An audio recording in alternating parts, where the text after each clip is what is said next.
Welcome to Samba Samba. Enjoy the video. You will begin by making the virtual machine behave like a real device so Lockdown Browser trusts it. First, install the target guest OS cleanly, update it, and install VM tools. This improves device drivers and timing. Once done, allocate at least 2 CPU cores and 4 GB of RAM, enable hardware virtualization in the host BIOS, and turn off shared folders and clipboard integrations to prevent detection flags. These steps reduce compatibility issues and mimic expected environment behavior. You now install the Lockdown Browser inside the prepared VM with care. Launch the official installer provided by your institution and run it as administrator so kernel-level drivers can register correctly. This is why elevated rights matter. During installation, allow any security prompts for device drivers and trust the publisher when confirmed.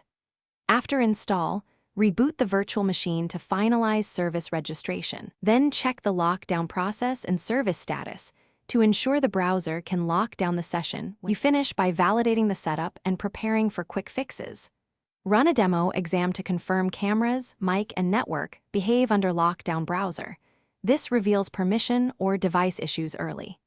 If the exam flags the VM, disable extra virtual devices, uninstall guest editions features that expose host integration, and remove recent snapshots that might conflict. If problems persist, update the VM platform and guest OS or contact your institution's support. These steps resolve most detection or stability failures. Thanks for watching. Consider subscribing if we helped you.